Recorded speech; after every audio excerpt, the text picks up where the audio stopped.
Start our Tech Time with Miss Boykin videos back up. This series is going to be awesome. It will be all about how we can reach our virtual learners with some really cool technology applications. So the first one we will look at is Nearpod. Nearpod is in your Clever. If you don't already have it here, you can just search it through the search bar, type in Nearpod, it'll pop up. And then I always like to press the red heart. That way I don't have to work hard to look for it. So let's go ahead and press it. Nearpod is a great way to bring a little bit of unity between your virtual learners and your in-person learners. So I love using it. There's a couple of different ways that you can use Nearpod. So the first way that you can use Nearpod is you can create your own lessons, or you can search the library and see already created lessons and then edit it and make it your own. So let's start with looking at some that are already done for you. So you will look at maybe the teak that you're working with, the lesson, and you'll go right here to explore the Nearpod library.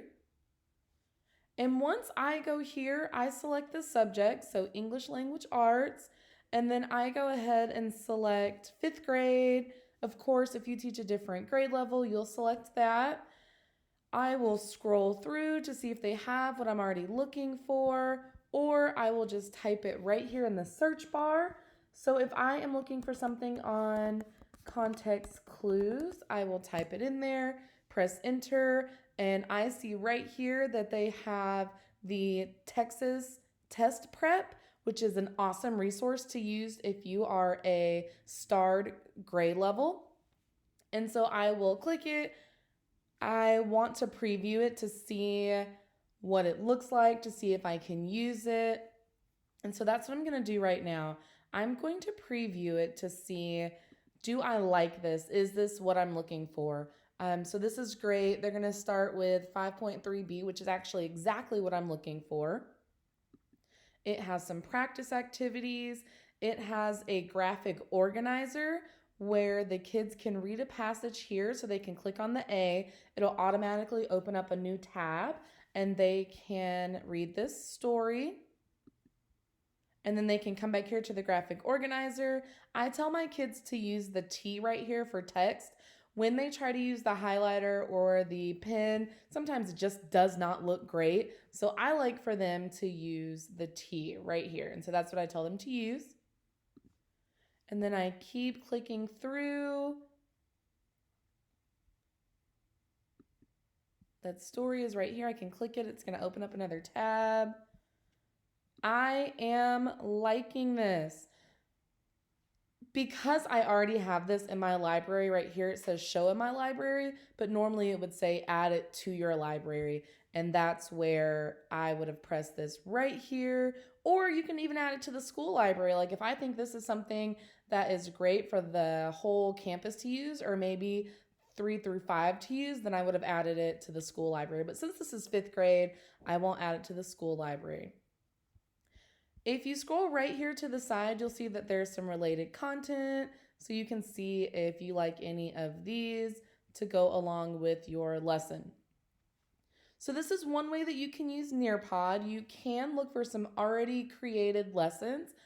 I use it 2 ways. So I'm going to click right here on Nearpod, so it'll take me back to my dashboard. This is my actual teacher dashboard, and you can create a folder. When you create a folder, inside of that folder, you can go ahead and store a lot of the same content.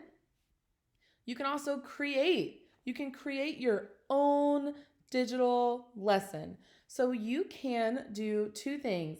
You can create it from scratch, or you can create it from lessons that are in Google Slides. So you can actually take the district lesson plans that we've been using and you can upload those to Nearpod, and then you can go in and just add different activities. So let's look at both. I'm going to click on lessons first so I can create my own lesson. I am going to just name this YouTube demo.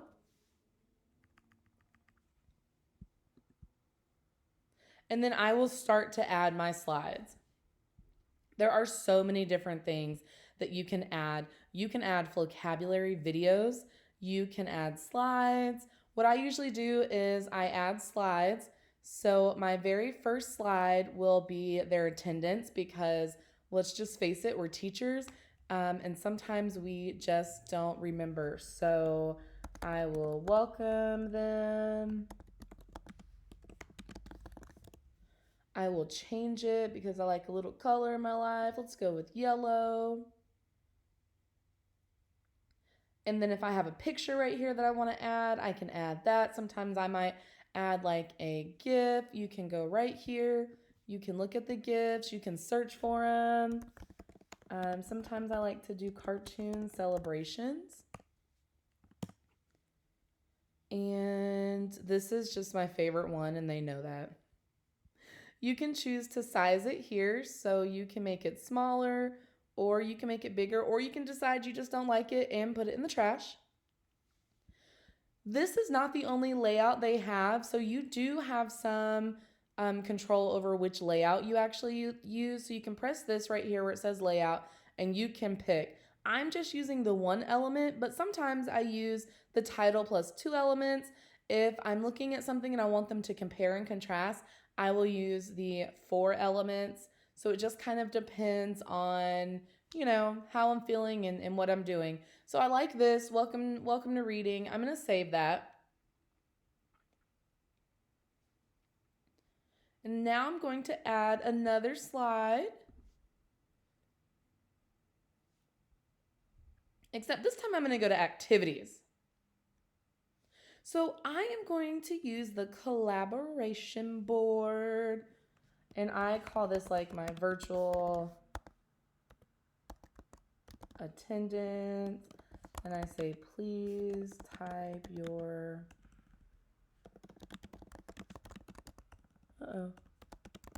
first and last name for attendance today. And so once they see this, they can actually type on it. And I will share it so you can see what it looks like from the student's perspective as well. And so now you just continue adding different things. You can add a slideshow, you can add audio, again, vocabulary. You can actually add like a website if you're wanting them to go to a specific place. You can add more activities. You can add a quiz. You can add a flip grid. You can add a test. You can add a poll if you're just wanting to know how are they feeling about a certain topic that you're teaching.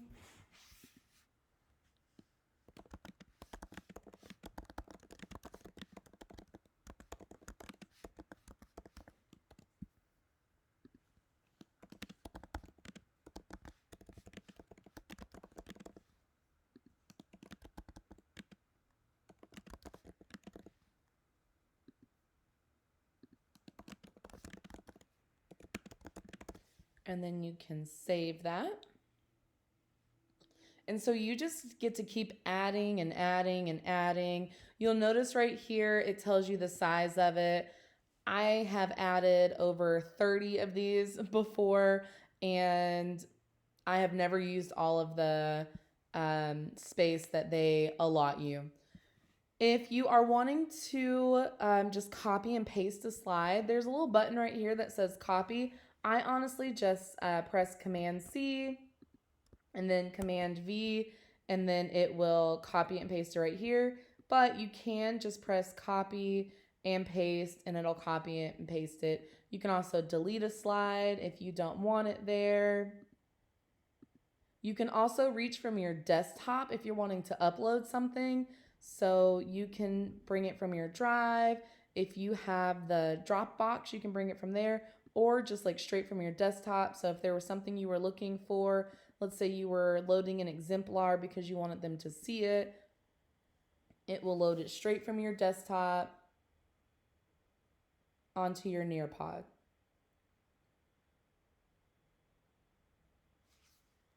And so here's my slide, and I can double click that if I want to add anything to it, or if I want to change the layout of it. So I think that I want to change that to title. And then you can zoom in, you can zoom out, you can change that back. So it just kind of depends on what you're looking for and what you want to actually do with your Nearpod. There truly is no right or wrong answer. The reason why Nearpod is so awesome is because it really does give the kids virtually a chance to communicate and collaborate and participate versus just writing things down in their journal or just writing things down in their book. You can ask them an open-ended question, whatever question you are wanting to ask them, and this will give them a chance to actually type in there. So we will just say, how are you feeling today? If you want to add media, you can. You can also add a timer. So if you don't want the students to maybe take much time on this, you only want to give them a minute, then you're just going to press that timer. You're going to add it. And we will look at what this will look like when the students are looking at it. So no worries. Again, you can add media to any of these. This is the PDF viewer, and that's where if you are wanting them to read a specific story to answer a question, this is where you would add that. So if I went to PDF viewer and then I find that PDF that I'm wanting to upload, so we'll just pretend that I'm wanting them to look at this, it's going to put it in this little box right here, and when they actually get to it, I'll just change this to, can you see my PDF? And then we'll save that, and they'll have a minute to do it. So you can just see what that looks like. I really like the activities part of this. So I use a lot more of the activities, honestly, than I do anything else. They also have a matching pair, which is super awesome. If you are doing vocabulary words or wanting them to match maybe like a picture to an object or whatever that might look like, you can actually add that here. So you can enter text or you can add an image. So you could say, so I'll say exemplar, and then I will actually look for my exemplar and I will add it. And so what this will want them to do is actually match the word to the picture, which is super awesome from the kids' perspective. So I'm going to, let me add one more. Exemplar 2.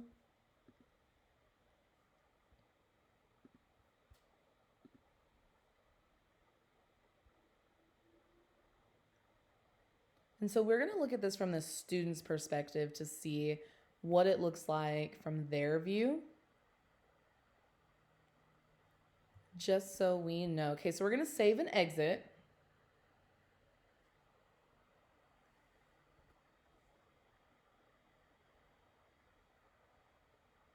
And the latest creation that you make will always show up first right here. So it'll push everything else back. And so there's a couple of different ways that you can use this. You can do live, which is my preferred way to do it, or you can do student paste. And so when I do student paste, I actually take this link and I add it to the Google Classroom. And when they click on their topic, they can click on it and get started right away, and they can do it at their own pace. So I include the student paste for review time. So like when we had Common Assessment Review 1, they had a few Nearpods that they did on their own, they could do for homework. When I'm doing like my choice boards, I'll add the student paste ones to the choice boards just so they can see. I like to do live participation. So when you're ready for them to actually be able to participate, you'll click live participation. And then it will tell you the code that the students need in order to join it. Now, you can make this a Zoom meeting. I will tell you that the Zoom meeting is in the beta form right now. So sometimes it works and sometimes it doesn't. If you don't want to get frustrated with this, I would just use it exactly how I'm showing you. And maybe in a couple weeks when they work out the kinks for the Zoom one, we can go back and make another video. So this is the code that I would give the kids. So they're going to go to join.nearpod.com. So I am going to go to join.nearpod.com and I am going to do a side by side so you can see both views. So here's my teacher view. Right now you can see that I have no students that have joined yet. So I'm going to put the code in. I'm going to join the Nearpod. And it's going to ask me for my name, and then it'll ask me for an optional name. I usually don't put anything for optional name. I just tell the kids, put your first name, last initial, because sometimes I have doubles. And then I'm going to join the lesson. So here's the student view to my right. Here's the teacher view to my left. So you will notice that I am going to click to go to the next slide, and the student one will pop up right here. So you want to make sure that on your side, on the left side, on the teacher dashboard, that you press no. Would you like to approve student comments before they are posting? You want to click no, because you don't want to have to approve every single one of them. So now this is what I'm seeing on the right side, on the student side. So I am going to type my name so I get credit, and I'm going to click post, and you'll see that it pops right up on that left side. I cannot move this from the student side. Only the teacher can control this. So I'm clicking right now just so you can see there's actually nothing that I can do on the student side. I have to wait for the teacher to actually move it. So we'll go to the next one. And this is the poll that we did, asking the students how are they feeling about informational text. Okay, so they get to pick which one they're feeling. So I'll pick A and submit. So I have submitted my answer. And now you can see over here that Courtney B has submitted her answer. And it will show you right here, it'll start making percentages for the kids when they're answering, so you can see like who's answering what. And you'll have an accumulation of names right here. So we'll go ahead and go to the next slide. We'll keep going. So it's time for a question. I have 1 minute to do it. This is what the student is seeing. And then now I can choose to start the activity. So I'm ready to start the activity. It's giving me a countdown to let me know that it's time to go. My timer has started right here. And I tell the kids when they see this little A, they need to click on it so they can actually read what is there. So this is what they would be reading. And then they go back and they answer the question. Now, you can also make this into a quiz and add this little PDF right there as well. So that's kind of up to you. I do a little bit of both. So I'm going to submit it. My answer has been submitted. And now you can see my answer. I can share a comment back to the student if I want to, but usually I don't. And you'll see right here that this timer is counting down. A lot of the activities that I give them are only a minute just because they should honestly be super quick. Okay, so time's up. The student is paused, waiting for the next activity. I'll go ahead and go to the next activity. Now we're looking at the matchup, the matching pairs. And so the students will have to click the right choices in order to see. So when they're right, they're green. And I wanted you to see that when they're wrong, they are red.